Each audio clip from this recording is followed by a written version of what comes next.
और शिव महापुराण में ब्रह्मा जी ने नारद जी को कहा, नारद सुनो, शिव जी के एक नाम में इतनी ऊर्जा है, शिव जी के एक नाम में इतनी शक्ति है कि एक नाम जो मनुष्य के पाप को मुक्त कर सकता है, इतना पाप कोई मनुष्य कर ही नहीं सकता। शिव जी के एक नाम में इतनी अद्भुत शक्ति है। तो हम तो लगातार निरंतर शिव जी को याद करते हैं, तो क्यों पाप से डरते हैं? पाप उनको स्पर्श भी नहीं कर सकता और पाप करना भी नहीं चाहिए।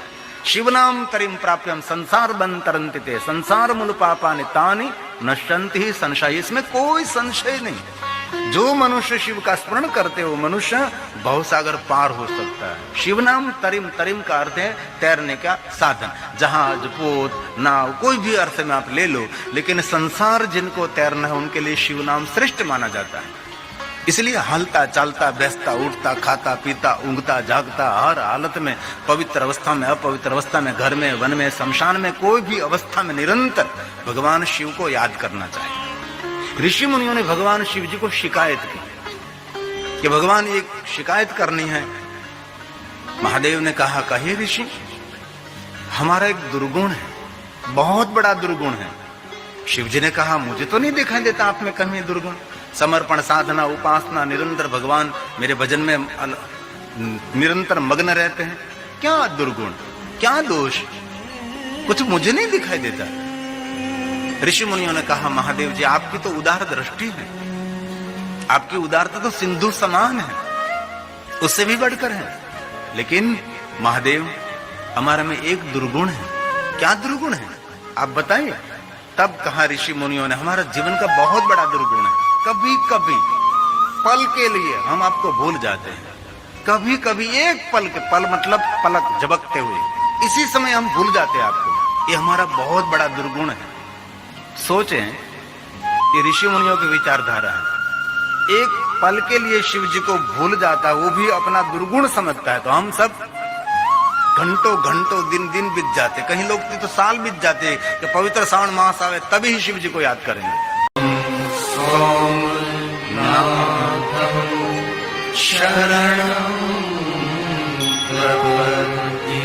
हम सोमनाथ महादेव के चरणों में प्रणाम करते हैं।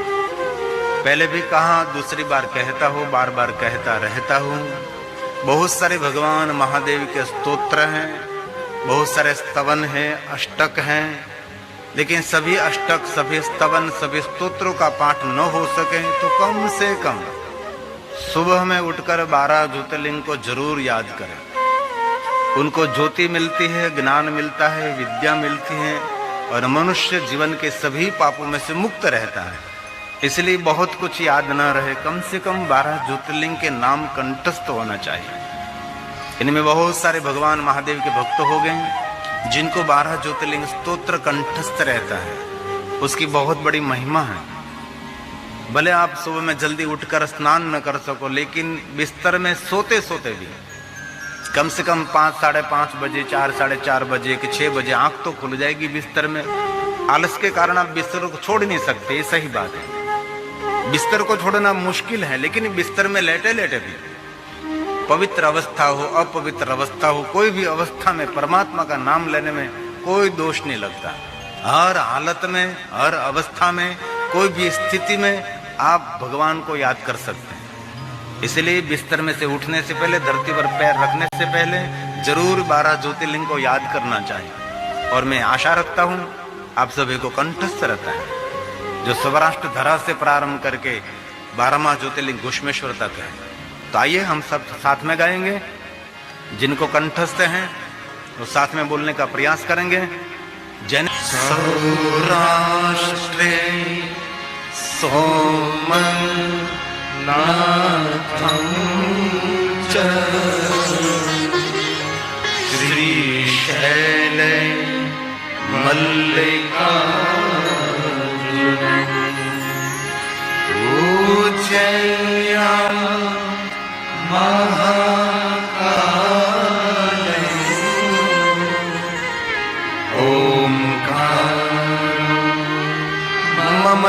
ममलेश्वर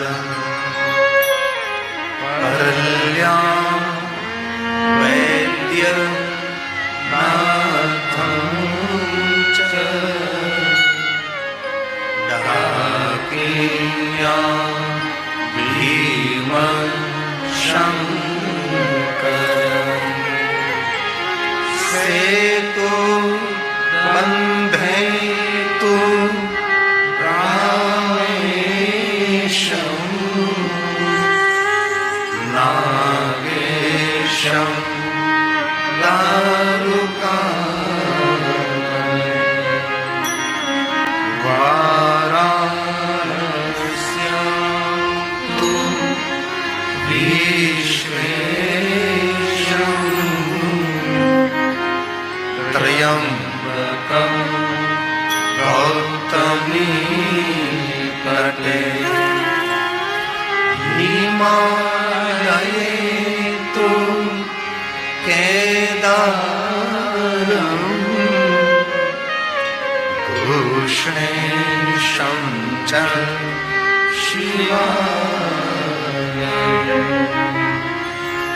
एतानि ज्योतिर्लिङ्गानि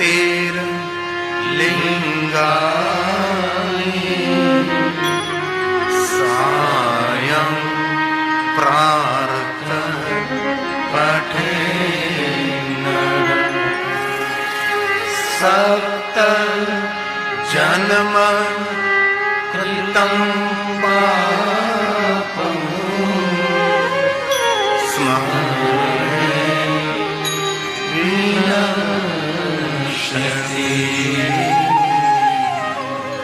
स्मरे विनश्यति। जो कोई मनुष्य आदर के साथ प्रातःकाल 12 ज्योतिर्लिंग को याद करे अथवा मध्याह्न को याद करे, विशेष करके भगवान शंकर जी संध्या के देव हैं। कभी प्रातःकाल आपसे भगवान महादेव का पूजन अर्चन दर्शन न हो सके तो जरूर मध्याह्न में शिव जी का दर्शन करें। मध्याह्न से भी भगवान शंकर जी का दर्शन न हो सके तो सबसे श्रेष्ठ काल संध्या काल कहा है। संध्या के समय शिव उपासना, शिव स्मरण, शिव दर्शन करने से मनुष्य की जीवन की संध्या मंगलमय बनते। जीवन की संध्या को कहते बुढ़ापा, वृद्धावस्था, जर्जरित अंग, उसको बुढ़ापा कहा है, उसको संध्या काल कहा है। और संध्या के समय सूर्य अस्त हो जाता है, उसको मृत्यु का संकेत माना जाता है। सूर्य अस्त होने के बाद अंधकार का प्रारंभ होता है। तो अंधकार में आपको किसकी जरूरत पड़ेगी? दीप की, ज्योति की, ज्वाला की, प्रकाश की। तो शिव कौन है? प्रकाश है। शिव कौन है? ज्योति है।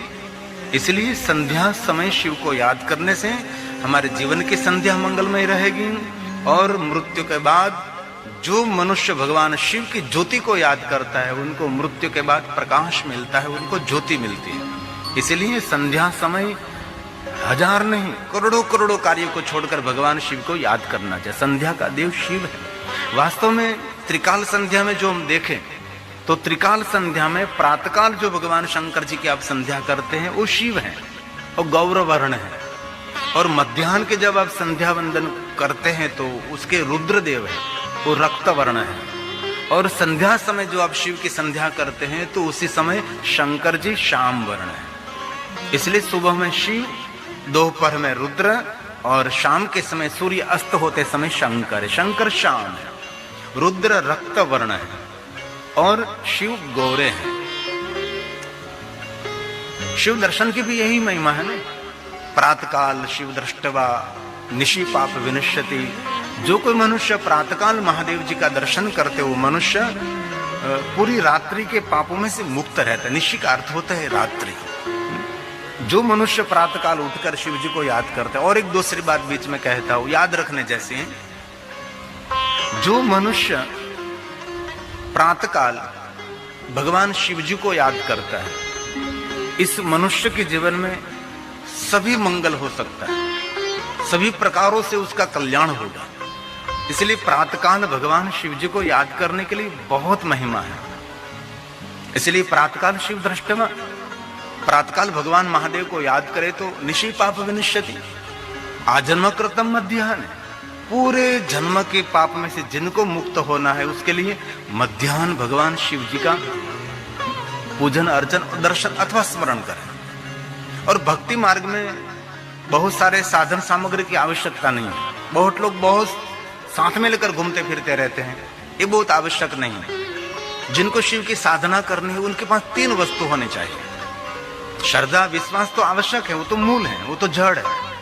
लेकिन जिनको शिव भक्ति के मार्ग में आगे बढ़ना, उसके लिए उसका एक आसन होना चाहिए और एक रुद्राक्ष की माला होना चाहिए और एक शिव का मंत्र होना चाहिए। 3 वस्तु से मनुष्य भगवान शिव तक पहुंच सकता है।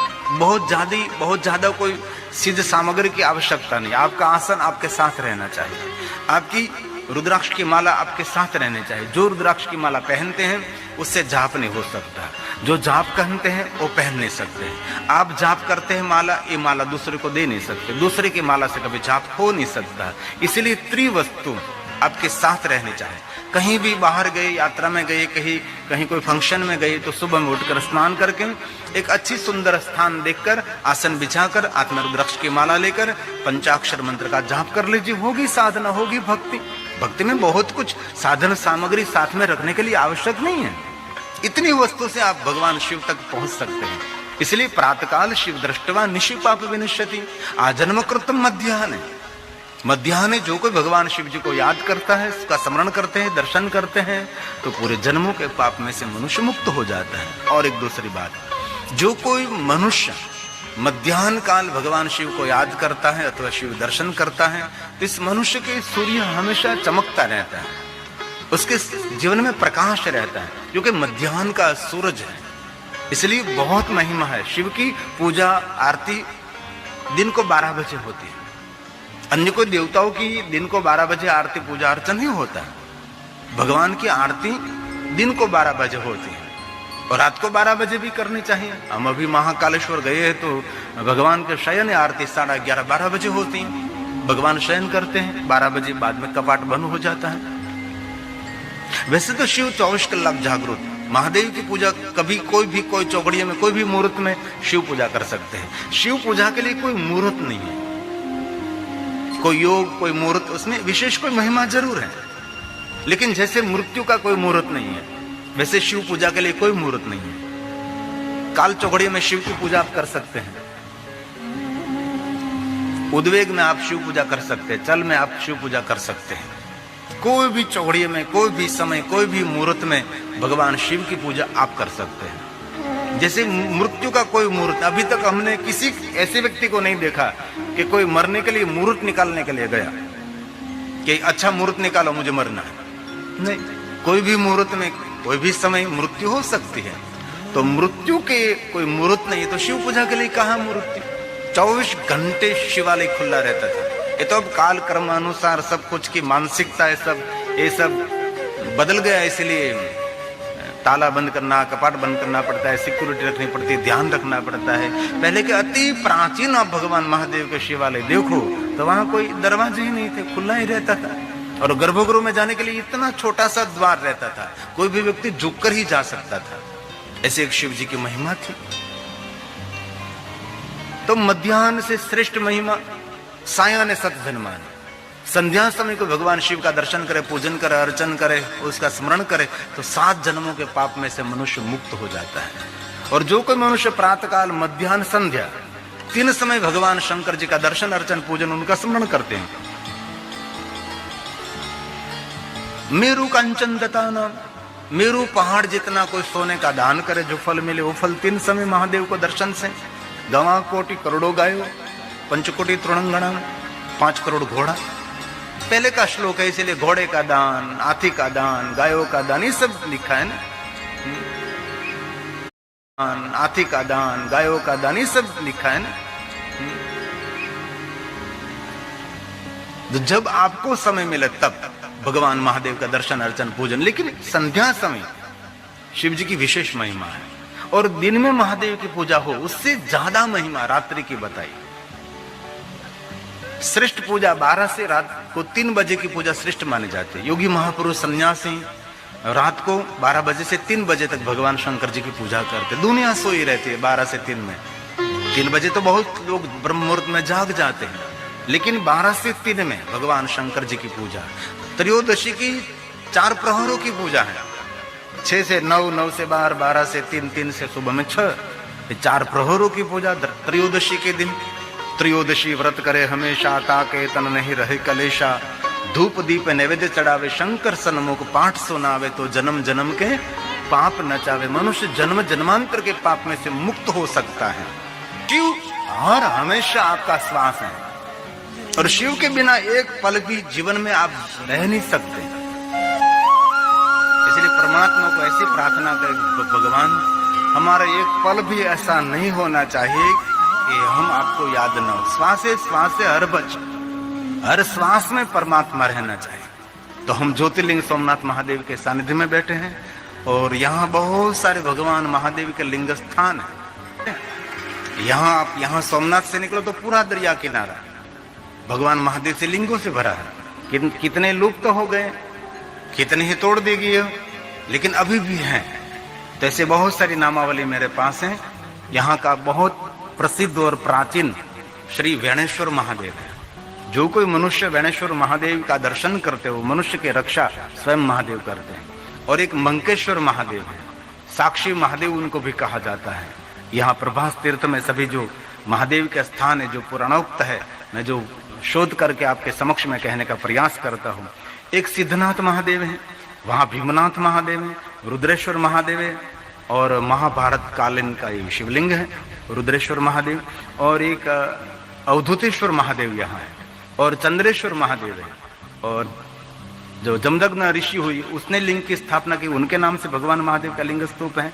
और शिवलिंग 5 पांडव की आकृति के समान और 5 मुख वाले भगवान महादेव जी के बहुत प्राचीन उनकी कथा भी है। पंचमुखा महादेव तथा बाणगंगेश्वर महादेव, भीड़भंजन महादेव। यहाँ मंडप के पीछे थोड़े दूर जाएंगे तो वहाँ रोटलेश्वर महादेव है। बहुत बड़ा प्रसिद्ध और प्राचीन भगवान महादेव का लिंग स्वरूप है। बिलेश्वर महादेव, ब्रह्मेश्वर महादेव, काशी विश्वनाथ महादेव, ओमकारेश्वर महादेव, ऋण मुक्तेश्वर महादेव। उसको चना की दाल अर्पण कर सकते हैं, ऋण मुक्तेश्वर महादेव। तो वो मनुष्य ऋण में से मुक्त हो जाता है, ऋण मुक्तेश्वर महादेव। कभी आप ओमकारेश्वर महादेव यात्रा का अवसर मिले तो मानधतापुरम, एक तरफ कावेरी, एक तरफ नर्मदा, बीच में एक टापू है 6 किलोमीटर का। तो आप पीछे जब जाएंगे तब ओमकारेश्वर महादेव के पीछे की आप यात्रा करेंगे एक पहाड़ की, तो वहां भी एक ऋण मुक्तेश्वर महादेव है। उसको चने की दाल अर्पण की जाती है। जहां जहां ऋण मुक्तेश्वर महादेव है, जैसे रोटलेश्वर महादेव को बाजरा का रोटला और उड़द की दाल का नैवेद्य अर्पण किया जाता है, इसकी महिमा है। वैसे ऋण मुक्तेश्वर की महिमा भी एक अलग से महिमा है। झलेश्वर महादेव, थलेश्वर महादेव, ये सभी प्रभास तीर्थ में, प्रभास तीर्थ का बहुत बड़ा विस्तार भी कहा गया है, उनका भी नाप है। लेकिन मुझे जो मिला है, श्री श्रवणेश्वर महादेव, आदित्येश्वर महादेव, इंद्रेश्वर महादेव, गुप्तेश्वर महादेव, ब्रह्मेश्वर महादेव, अघोरेश्वर महादेव, और बम बम बलेश्वर महादेव, अहल्येश्वर महादेव, जपेश्वर महादेव, तपेश्वर महादेव, शशिभूषण महादेव।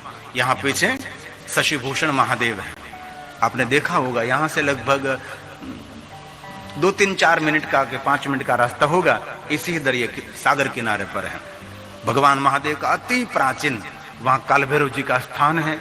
वहाँ बहुत आदि गणपति का स्थान है। सिद्ध गणपति जिनको कहते हैं, उसको दुर्वा से पूजन उसका होता है। कालभैरव की तो अनंत महिमा है। वहाँ उनके सामने ही रोटलेश्वर महादेव है। शशिभूषण महादेव अति प्राचीन है। कहे तो ये हमारा सोमनाथ महादेव, ये प्रतिष्ठित महादेव सोमनाथ ज्योतिर्लिंग है। ये जो शशिभूषण महादेव है ये बहुत प्राचीन है। ये हमारा सोमनाथ जो है उनसे भी प्राचीन शशिभूषण महादेव है। रोटलेश्वर महादेव तो थोड़ा बढ़ता रहता है, उसकी भी एक अलग से महिमा है। ऐसे बहुत सारे शिवलिंग मैंने देखे हैं कि रोज रोज बढ़ता है। हम वाराणसी काशी में गए तो तिलभांडेश्वर महादेव गंगा के तट पर है। इतना बड़ा भगवान महादेव का लिंग है, रोज बढ़ता है, रोज बढ़ता है। कहाँ से निकलता है पता नहीं। एक भावनगर के पास पटधरी महादेव है, तो उसको खोद काम के लिए बहुत गहरे तक गए, लेकिन उसका कोई अंत नहीं है, अंत ही नहीं मिला। तो कहाँ से निकला होगा ये लिंग, कितने अंदर जो धरती पर गया होगा। और एक तिलभांडेश्वर महादेव कनखल में है, गंगा के किनारे पर, वो भी तिल तिल बढ़ता है। ऐसे बहुत सारे भगवान महादेव के, ये जो अभी आप टेलीविजन में देखते हैं वो तिलभांडेश्वर महादेव वाराणसी का है, अति प्राचीन है। और बहुत बड़ा भगवान महादेव का लिंग स्वरूप है, तिल भांडेश्वर। मैं वाराणसी की कथा पूर्ण करके 5 दिन वहां मैं रहा था। गली गली में गया मैं, अति अति प्राचीन भगवान महादेव को दर्शन करके पूजना अर्चन किया और सबका रिकॉर्डिंग कर लिया। क्योंकि मेरा एक स्वभाव है कि जहां मैं जाता हूं वहां रिकॉर्डिंग की टीम लेकर जाता हूं। जो मुझे परमिशन मिले तो मैं इस शिवलिंग का रिकॉर्डिंग करता हूं। और मैंने दीपक भाई गुजराती को ये भी कहा था कि कहीं कोई प्राचीन स्थान हो ऐसा महादेव जी का, तो मेरे तक ये बात पहुंचे। जैसे द्रोणेश्वर महादेव पुणे के पास, जो गुरु द्रोण ने वहां तपस्या की थी, तो द्रोणेश्वर महादेव कितना कुदरती है। इतना धरती में से पानी सालों से निकल रहा है और महादेव के लिंग पर निरंतर गिरता है। तो ये कैसे सब होता है? इतना प्राचीन स्थान है, तो लोगों तक ये बात पहुंचनी चाहिए। और मैं आदर के साथ कहता हूं कि जो कोई शिव जी के बारे में कोई स्थान ऐसा प्राचीन है मेरे तक पहुंचता है, तो भगवान ने मुझे शक्ति दी है। लाखों लोगों के तक नहीं, करोड़ों नहीं, करोड़ों से भी करोड़ों लोग तक ये मैं बात पहुंचा सकता हूं और शिव भक्त वहां पहुंच सकते हैं। मैं यहाँ शशि भूषण गया और हमने बहुत विनंती की थोड़ा सा हमको रिकॉर्डिंग करने दीजिए, लेकिन पुजारी जी ने परमिशन नहीं दी तो हम रिकॉर्डिंग नहीं कर सके।